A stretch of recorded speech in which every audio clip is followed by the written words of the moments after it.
Hello, this is Jenny Clark with Solvability, and today I've got with me my new friend Stephanie Alexander of GovMates, and we're going to be talking today about how to increase your GovCon profile.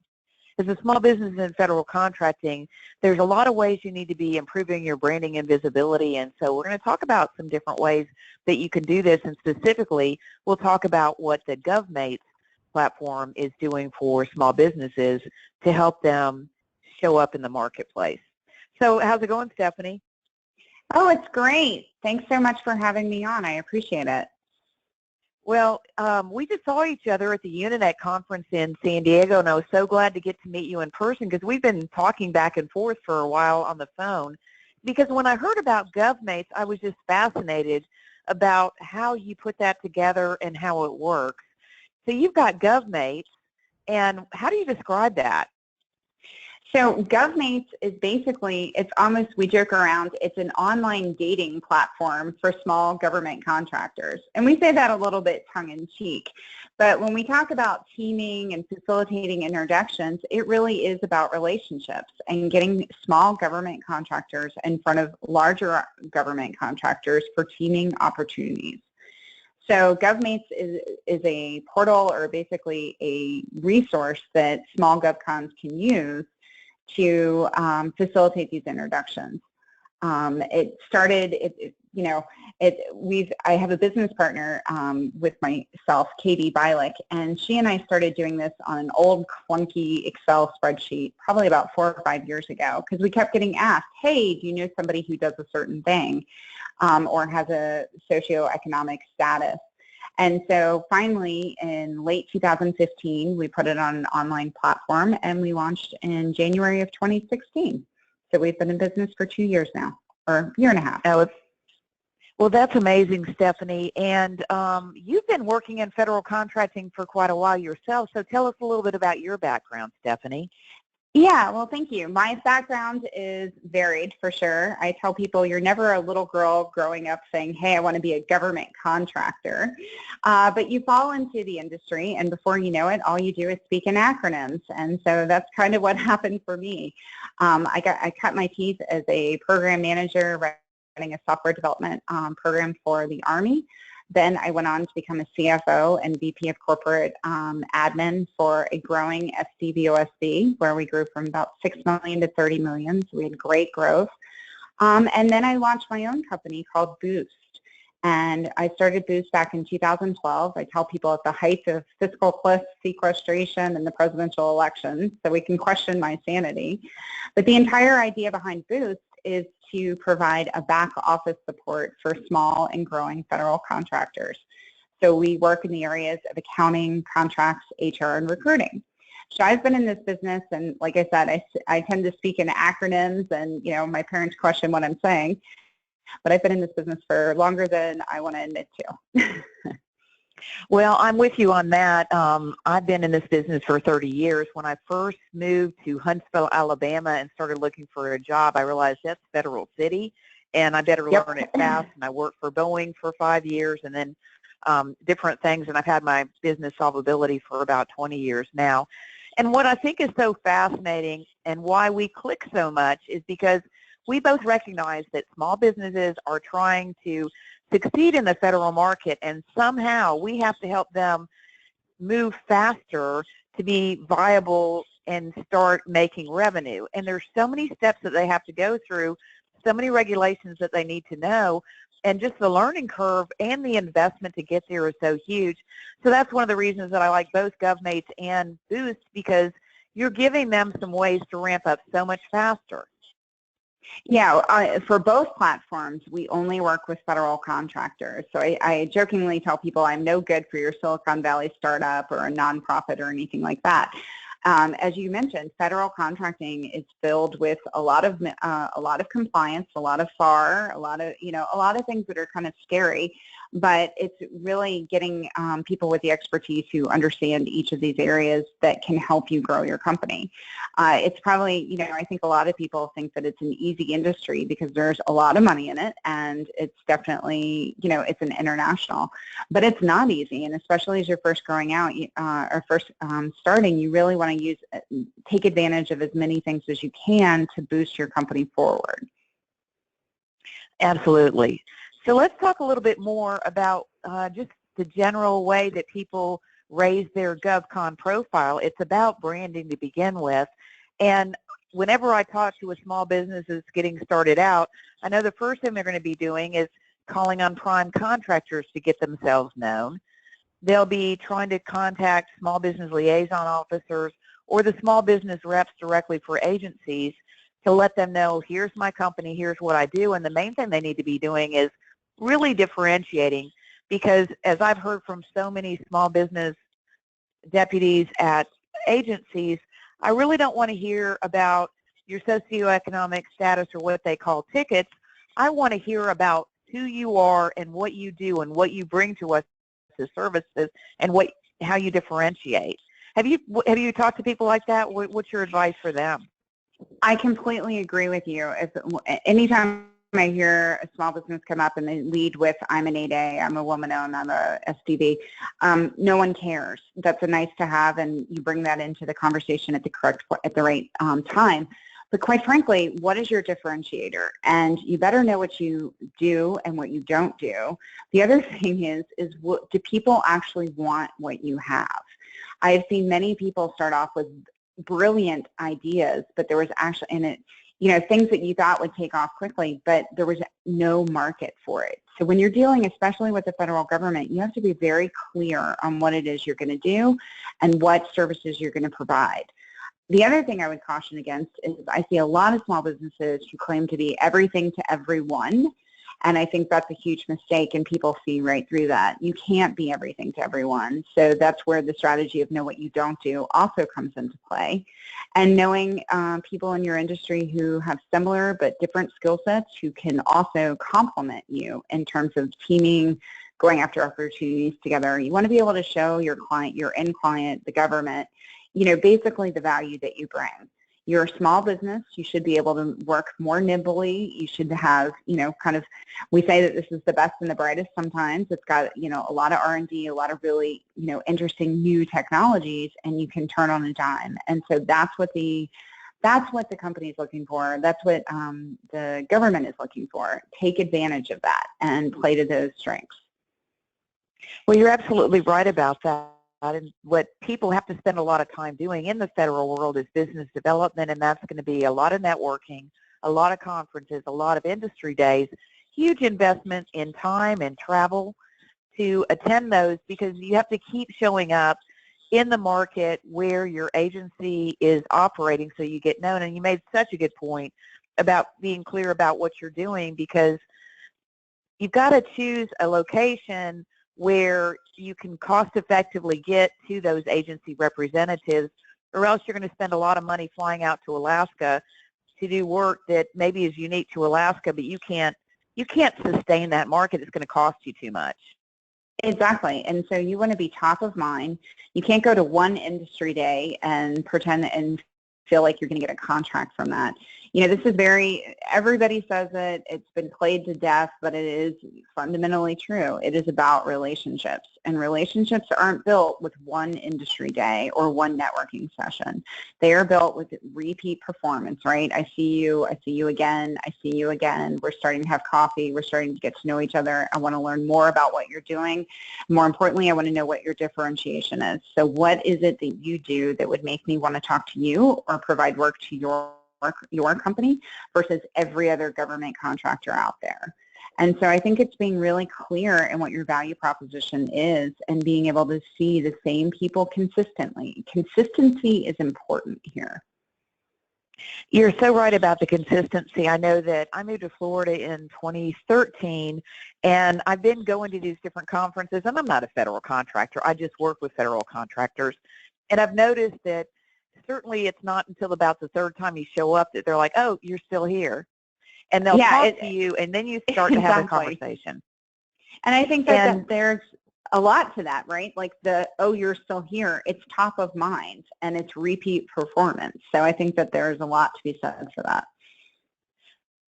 There's a lot of trust in these type of relationships too, because people are going to take risks to do business with you, and they want to make sure that you're ethical, that you can deliver. And so there's a lot of vetting that's going on just in the original relationships. And it's a bit of being able to show, well, I know Stephanie, and I've worked with Stephanie, and then I might be able to ask Stephanie to introduce me to somebody else, but it's so much stronger when you're in those type of relationships that you attend with a partner or somebody that knows you that you've done business with. It's a much more powerful introduction, and that is so important when you're going to meet new people and keep showing up in that marketplace.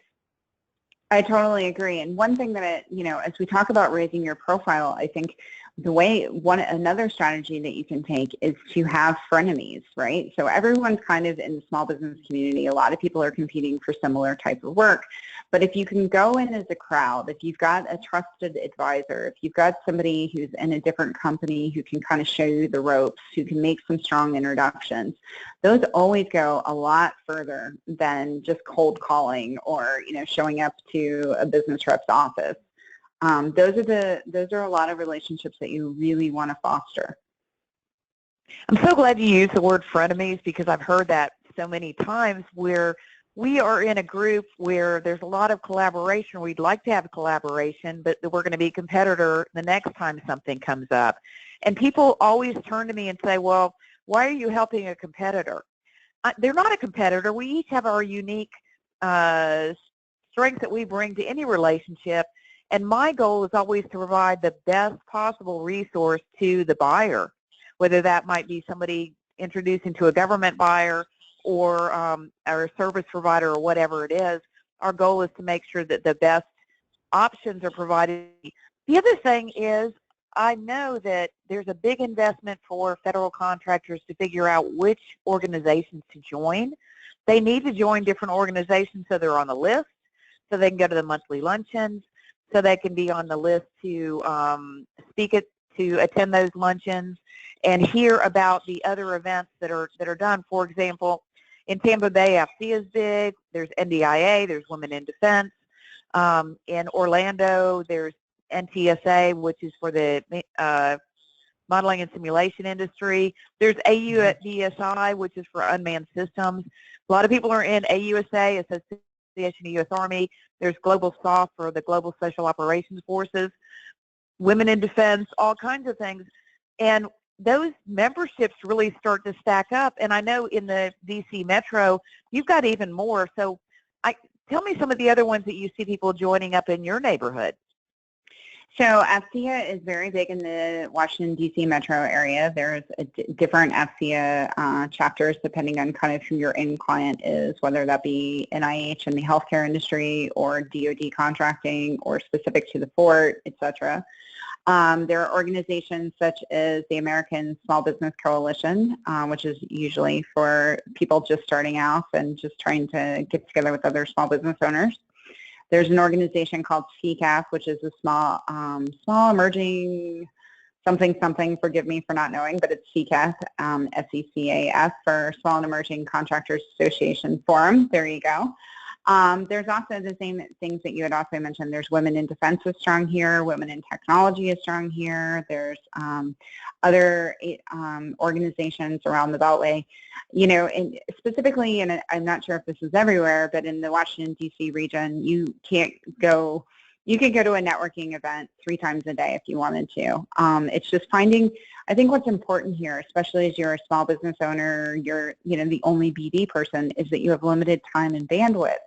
So my advice has always been try everything at least once, see if it's a good fit for you, but then really hone in on where you're making good connections, where your end client is, who has similar past performance, who are the type of people you want to team with.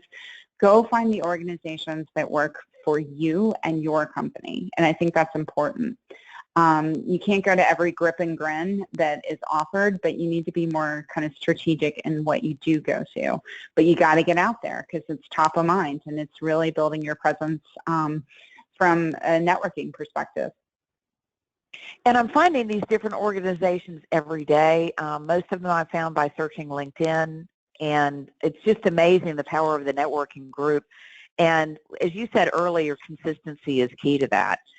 What I've always been interested in is learning how people's perceptions are for what they need to be doing versus what they're actually doing. And to me, I would much rather go to a networking event where I'm going to meet, have the opportunity to meet 50 or so people in a day. Now, I used to go in there and try to meet all 50 in a day, but what I really try to do now is have 3 or 4 substantial conversations with people that I think are targeted so that I can then follow up, because you can't, you know, you don't want to show up and try to market to everybody. You have to develop relationships and figure out who's there. So those are really good points you just made. The other thing is, people think, well, I've signed up as a government contractor. I'm in the System for Award Management, which is SAM. I get on the GSA schedule. I've got C-Port-E. I'm an 8A.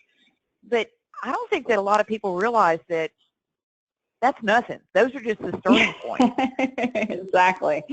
I think that there's some, I don't know what it is out there, they're putting it in the Kool-Aid or something that says that government contracting is easy. You just need, you know, a GSA schedule or an 8A certification or whatever IDIQ contract vehicle.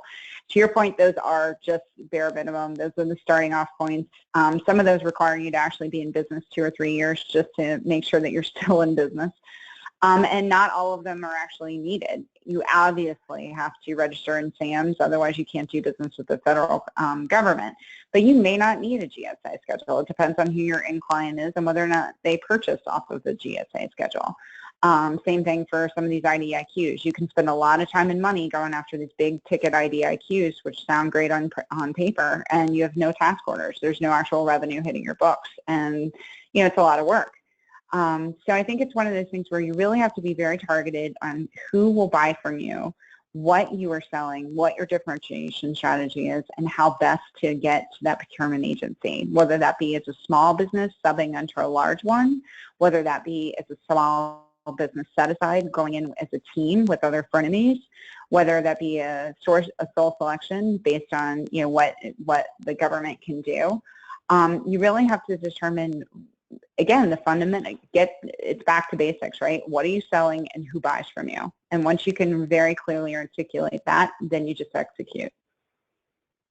Yeah, and being very selective about how you strategize it, because we've just listed all these different ways that you could raise your GovCon profile, but you've got to take into account your time and your money and how to invest it. So I spend a lot of time out on LinkedIn. That's been one of my favorite ways to connect with people, and the reason I like it is because if I'm connected with somebody on LinkedIn and I want to reach out to them immediately, I can use the messaging. It also has given me a lot of opportunities to post articles and do other things that would be hard for me to get people to come to my website for. So I think we should talk for a couple minutes about just social media in general. So you've got a lot of ideas that we talked about out there. So I think that social media is becoming more and more important for all companies, especially I think that government contractors are maybe not the most forward-thinking when it comes to social media. But I mean, you kind of, especially when you're a small guy, you've got to get your whole brand out there for many reasons. You're trying to get your name out, for your end users, your clients, right? You want them to be able to see who you are and know that you exist. You also want your frenemies to know who you are. So if you're looking for teaming partners, as you're trying to have introductions, you want them to know, yes, this is what they do. There's a lot of people who do quick Google searches looking for teaming partners, and sometimes that's successful and sometimes it's not. Further, I think that there's, another element to it. When you're a small business, you really don't have a lot of time. You use your friends and family network for hiring your first couple of employees, but pretty soon you're going to need to start building up your awareness and kind of your brand as an employer. So why would someone come to work for your small business, which is, basically more risky than working for a larger organization? You can argue the pros and cons, but you need to give them a sense of what your company culture is, what you value as a business owner, what you guys are doing out there in the market. I think all of these things are important as you think about social media. The one thing I would caution is just throwing up a web page and a LinkedIn profile and creating a Facebook platform, but never updating it or not being out there. If you're going to do it well. Otherwise, don't do it. Because I think having a website that hasn't been updated in 3 years or having a Facebook page with 1 like is probably lamer than not having one. Would you agree, Jimmy? I think you're right about that, Stephanie. And when I go out and look at somebody's website and they've got news and events and it's from 2014, I'm like, not so sure about that. And it takes a lot of time. The other thing I was realizing is a few weeks ago, I guess it was in the end of March, we had the Florida GovCon Summit in Tampa. And one of the things that we did is when people signed up for what we called the Small Business VIP package, we said, send us your capabilities brochure. And what amazed me is so many of the government contractors that I had, most of them knew what it was, but there were a few that were new to it that said, oh, we're updating it or we don't have it. And when I did get them and I put them into a giant PDF, I went through those and I looked and like, these guys don't even have their NAICS codes in there. So, you know, the traditional way of promoting a company that's a federal contractor is a capability statement. Can you talk a little bit explaining what that is for people, Stephanie? Yeah, I think it is somewhat outdated, but it still works. And it's almost like in government contracting, you got to have it no matter what anyway. So the capability statement should be about 1 page. It should be quick, it should be easy to read, and it should tell me all the interesting things about your company that I would want to know if I was a procurement authority within the government or if I was a prime contractor looking to subcontract to you. So what are your core capabilities? Who are you doing them for? Who do you have past performance with? What are the NAICS codes that you're competing under? So that will give me some guidelines as to what kind of size standard. Are you still a small business? What are the socioeconomic check in the boxes that you can lay credit to? These are like the fundamentals, and we're so used to seeing them that I need to be able to, it's obvious when they're not there, and I need to be able to look at it very quickly and be able to say, yep, this is a blah, blah, blah, you know, woman-owned small business with this NAICS code, with these 3 capabilities, doing work in the Intel space. Great, got it. Now I can summarize exactly where you are, and I can figure out where to plug and play you. That is so important, and people say, well, they'll just go to my website. Well, people don't go to your website. People don't really take any particular extra work if they can get it faster another way. And I think that's part of the reason why these platforms are so much more important these days. Most of the people that I talk to say LinkedIn is the #1. So what do you think about that? I think that LinkedIn is still #1 from a professional presence, both individually, like yourself as a subject matter expert, and me, and putting out thought leadership pieces and really trying to, you know, dominate your space. And then also from a company perspective. So you want the organization to be well represented. I think the go-to for everyone these days is LinkedIn. I would say Twitter, a little less so, but it's still a pretty strong platform in terms of just kind of getting things out to the masses quickly. And then Facebook, I view as kind of more of a platform that you provide a little bit of insight into your company from a culture perspective. Like, what makes you you? What makes your company tick, you know, if you will. And I think that's great for especially a recruiting. So Stephanie, we've been talking about using social media to raise the awareness. Talk to me about what platforms you're using. I'm mostly out on LinkedIn. How does that work for you? Oh, I think LinkedIn's probably the best platform when it comes to professional networking and getting yourself out there as a subject matter expert or SME, thought leadership, that type of thing. But I also think it's important for a company to engage on LinkedIn, kind of show who your employees are, what you guys are doing in the industry. I would follow up by saying Twitter is becoming more important. I think that's something for getting short little blips out there in terms of what you're going to, seeing what's going on in your world.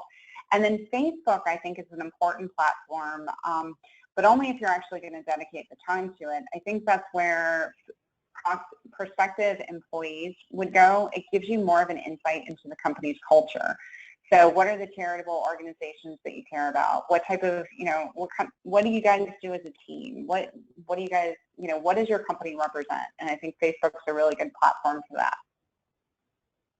I think you're making really good points about that. LinkedIn is where your professional branding is, and it should have your personal LinkedIn page, which has a good photo of you, information about you. And what I see people missing on that a lot is they haven't actually set up a company page when they set up their LinkedIn profile, so they're missing out on a lot of branding that could happen with their company page and their showcase page.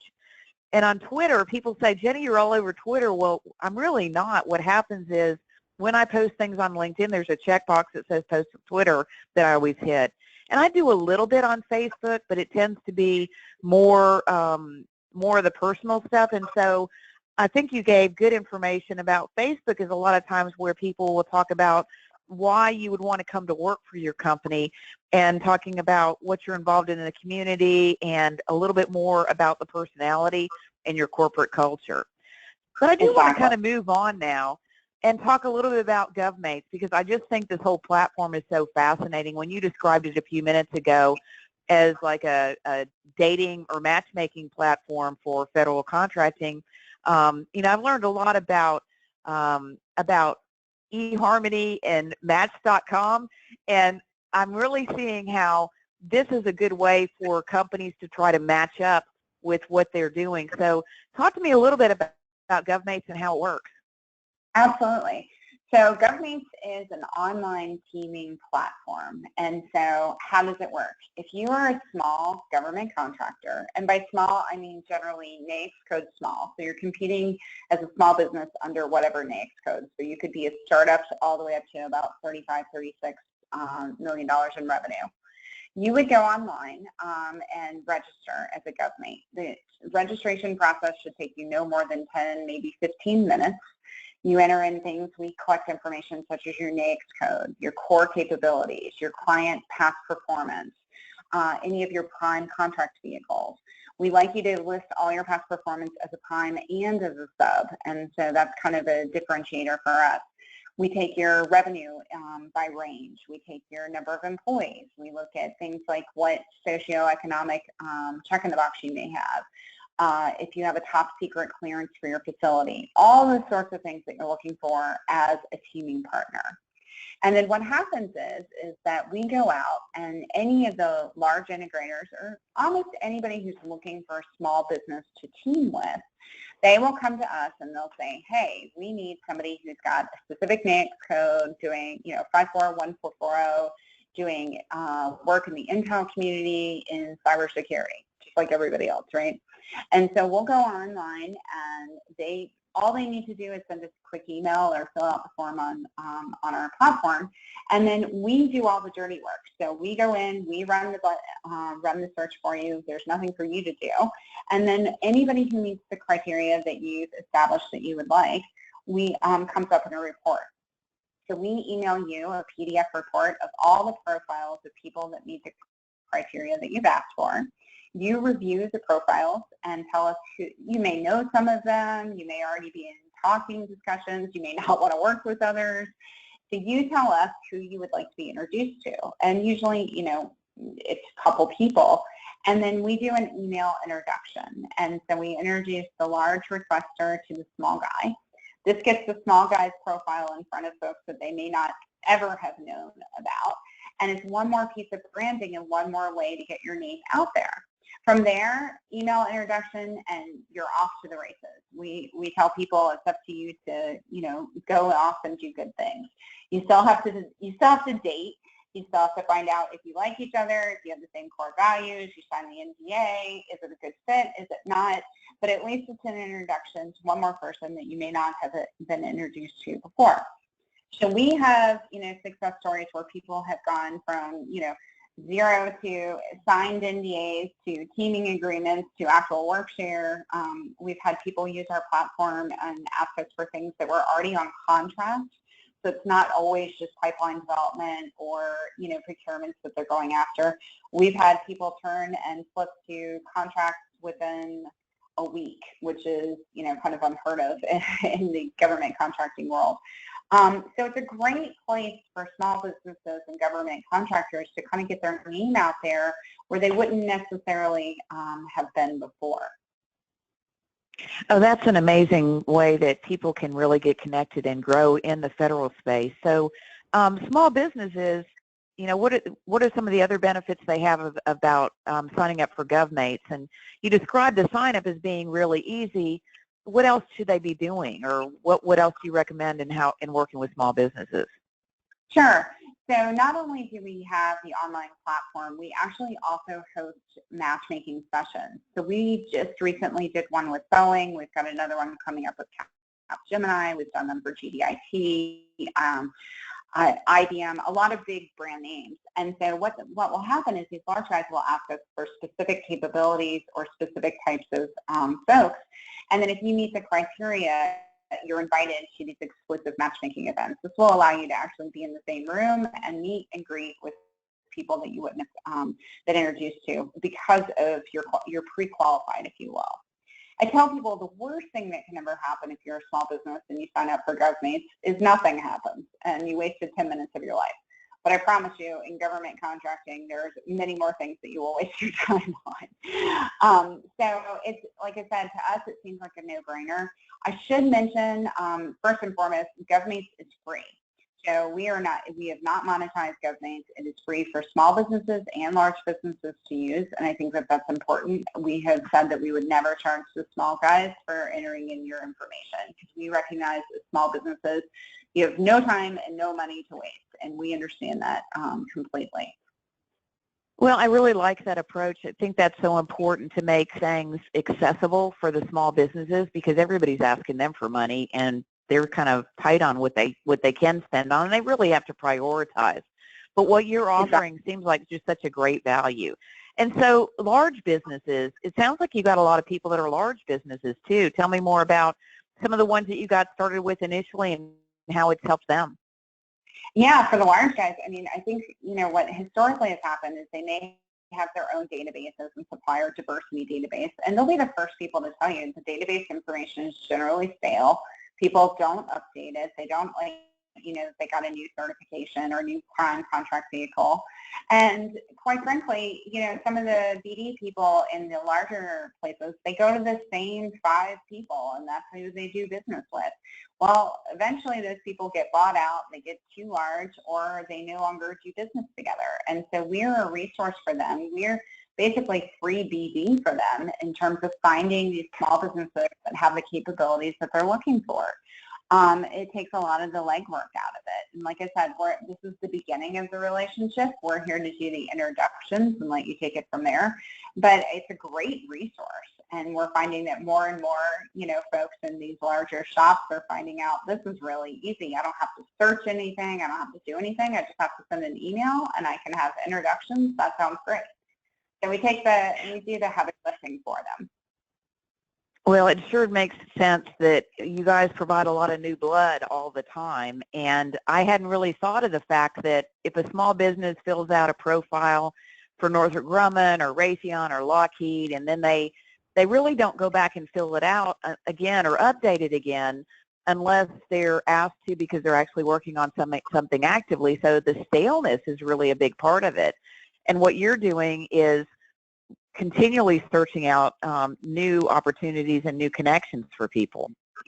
Exactly. And we have a pretty big, we're trying to grow our social media presence. So we connect with all of our GovMates via the LinkedIn and Twitter platforms. We post opportunities there if we can't find somebody or if we have something new.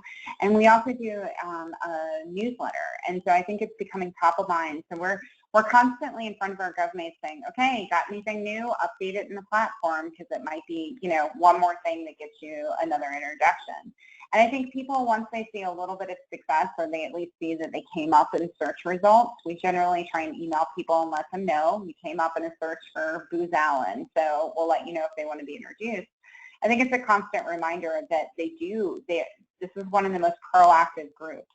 I should also mention that every GovMate was registered by the GovMate. We're not scraping data off of platforms or doing anything like this. So people, these are people who want to team. These are people that proactively have entered their information and definitely want to see the benefits of facilitating teaming and introductions. And so updating your profile is usually not a problem.